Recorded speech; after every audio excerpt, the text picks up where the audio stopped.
everyone, and welcome to the Burgess podcast, the show where we are opening up conversations about life at sea, discussing hot topics within the industry, as well as offering mental health support and promoting well-being for crew. We also have our very own in-house recruitment team, so if you or anyone you know is currently looking for a new position, please send your updated CV to recruitment@burgessyachts.com or check out our recruitment posts on Instagram @Burgess Yacht Crew. In this month's podcast, we're thrilled to welcome back Danella Hopkins for an ongoing discussion on the environmental crew guidelines. We're going to delve into the feedback received so far, explore best practices for crew implementation, and get an update on the progress of version 2 of the guidelines so far. Hi Danella, how are you? I'm good, thank you. Thank you for having me back. So it's been a couple of months since we last spoke. Can you give us an update on how the guidelines have been received so far and what feedback, if any, you've had so far? Yeah, the feedback has been really positive. There's been loads of support, which is super encouraging. We're obviously mid-season now, so I think the feedback has certainly slowed down, but we've had actually quite a few yachts that I think were left feeling quite proud. It gave them an opportunity to sort of see and reflect on how much they were actually already doing. So that is super positive.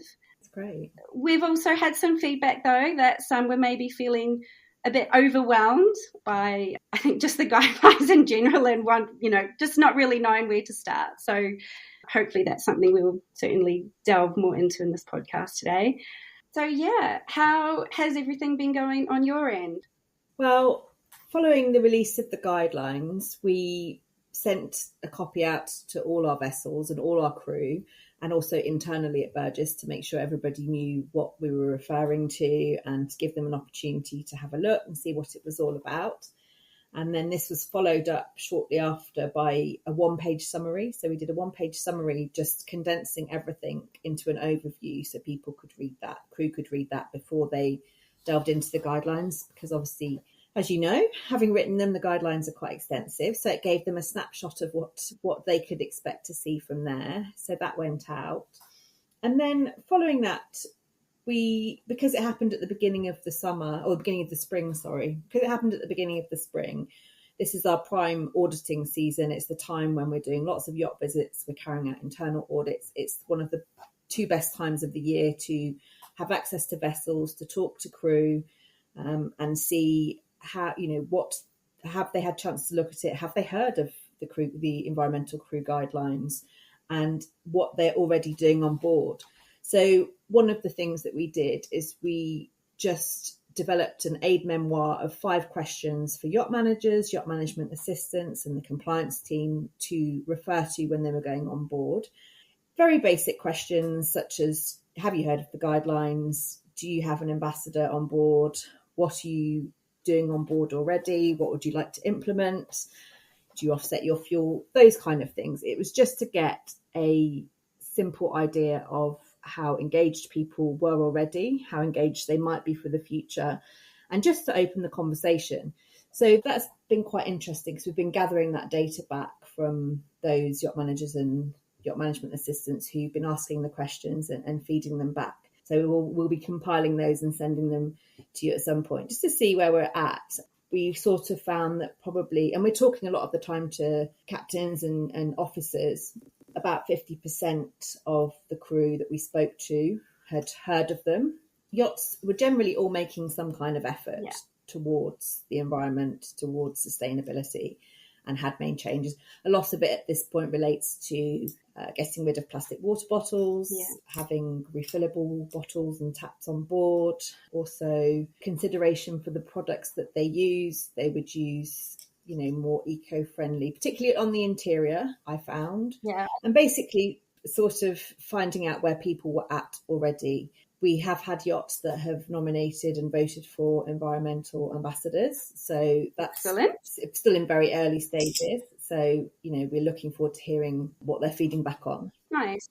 We spoke a lot before about the different sections of the guidelines, but what's your advice to crew on how best to put these in practice? Well, I think the first step is to nominate that person on board. with the environmental ambassador. There's actually another management company too that I was recently in touch with. They're actually working on a campaign around that, because I think it's so essential to nominate that person on board, the ambassador, the representative, the whatever you want to call them, eco warrior on board. I think that, you could come up with whatever name you want for it, but to have that person that is, extremely motivated and passionate about the environment and sustainability, I think that's just really going to be the driving force to make change happen on board and to take the heat off everybody else. I think in general, it seems like a lot for people, and it can be because everybody is so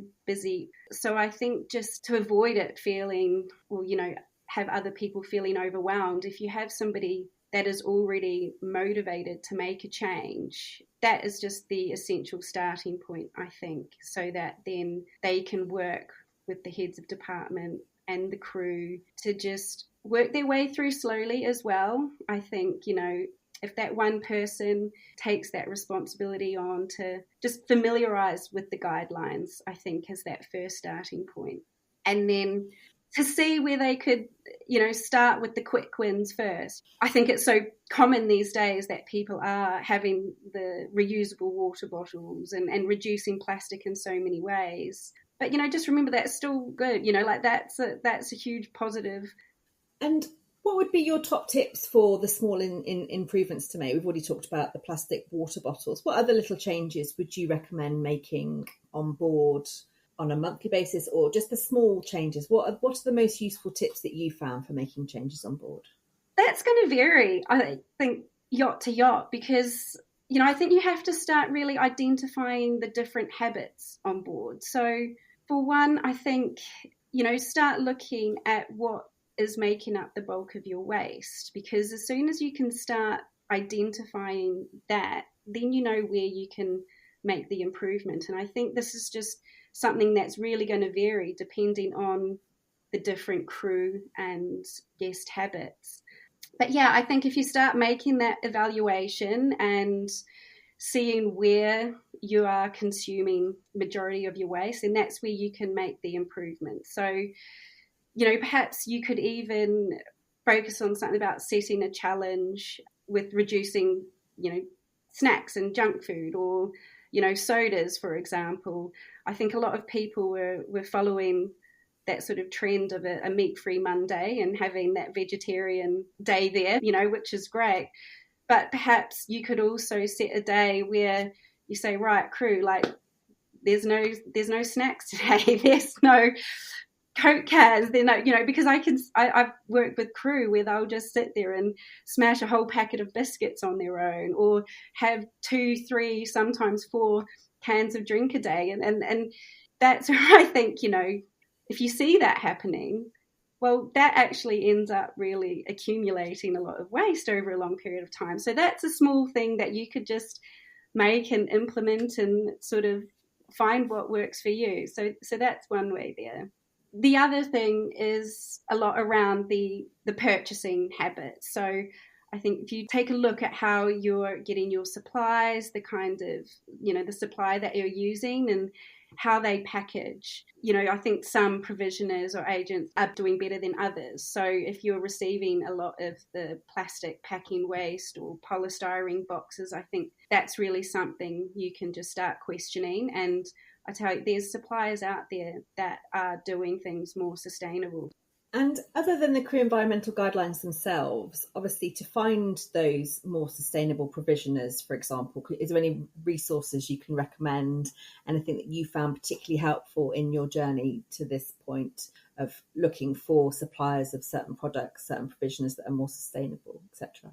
I think these days there's several suppliers out there now that are really promoting themselves on their sustainability and eco values. So we are planning to start sharing the information on these suppliers as well. And I think I have definitely seen more crew asking the question as well. I see a lot of sharing with the eco products and the different suppliers there. So I think, we're just going to start getting word of mouth out there a little bit more. If you know somebody, I think share it.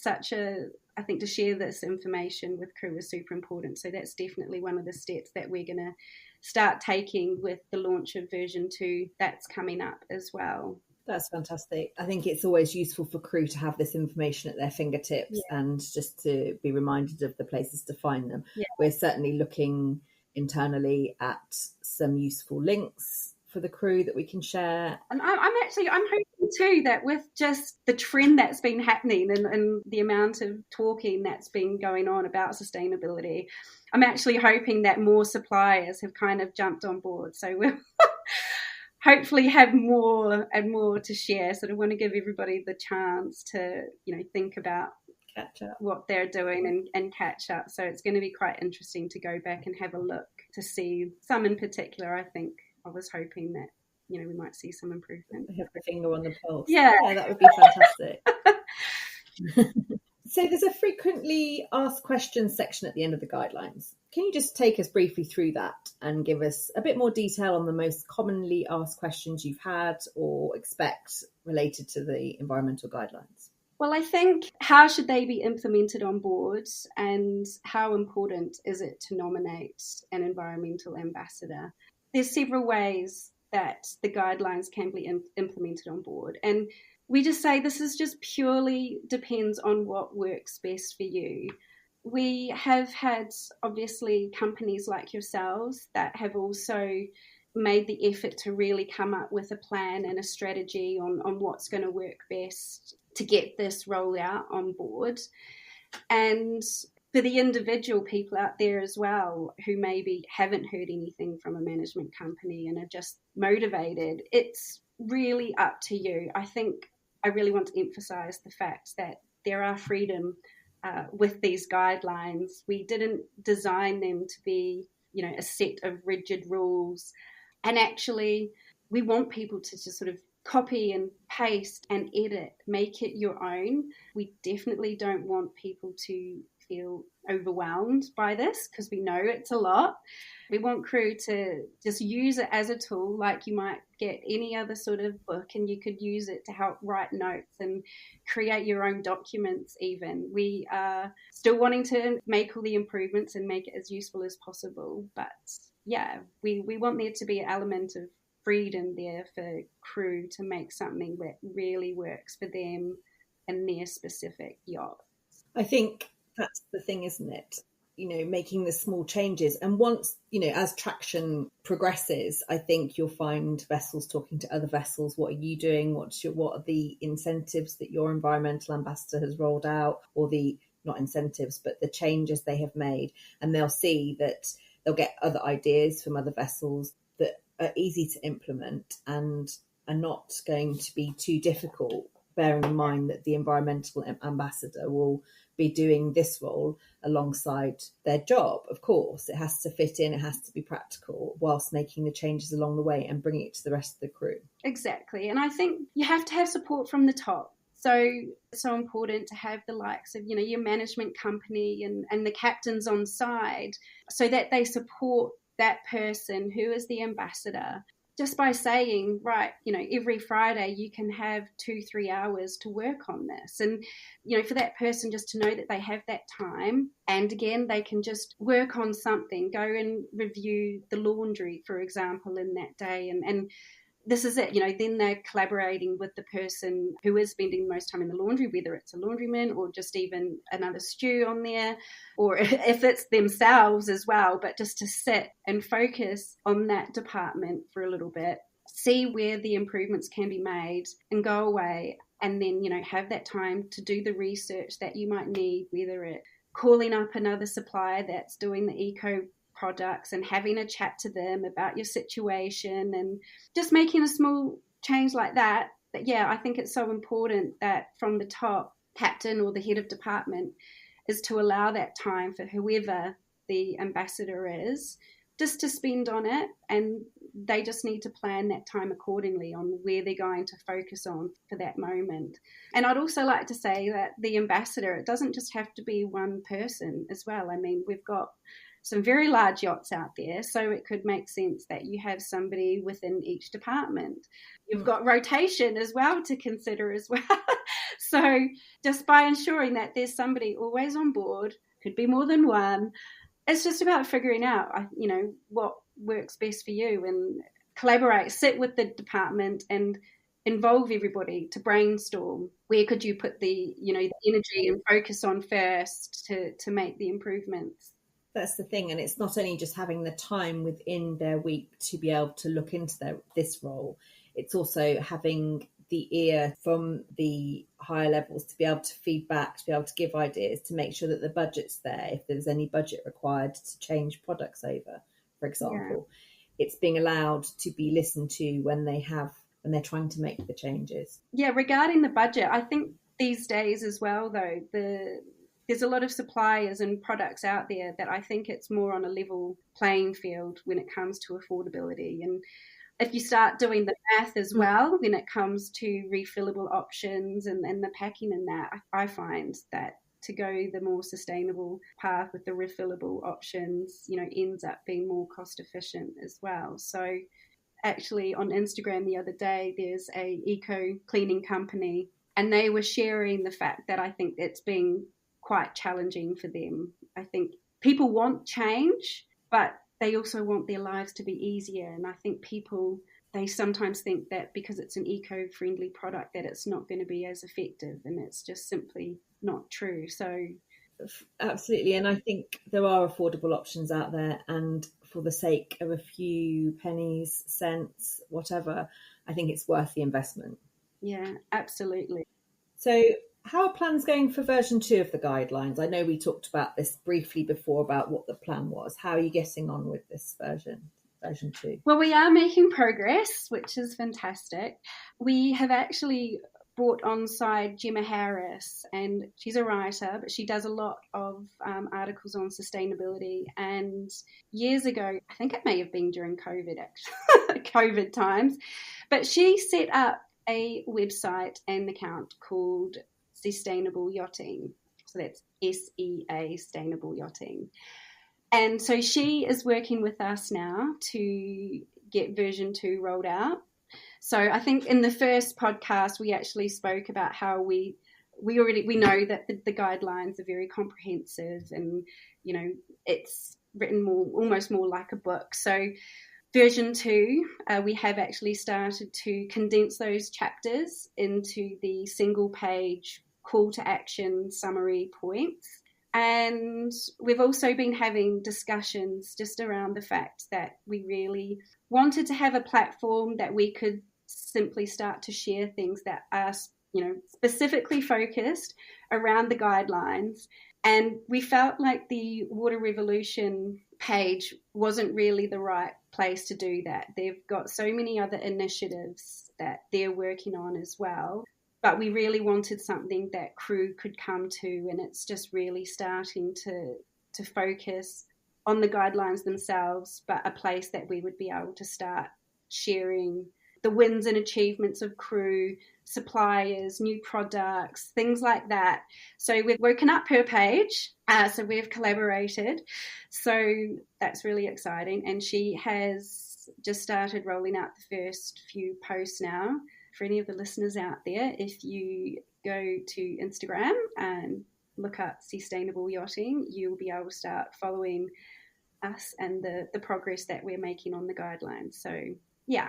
And we're still planning to get the updated version out in time for Monaco Yacht Show. That's great news. Fantastic. I'll have to go and take a look and advise any of the listeners to go and have a look at that to see what's up there. And perhaps next time when you come back to Burgess, if you're willing, we can invite Gemma as well and see what she's up to. Yeah, absolutely. Sounds great.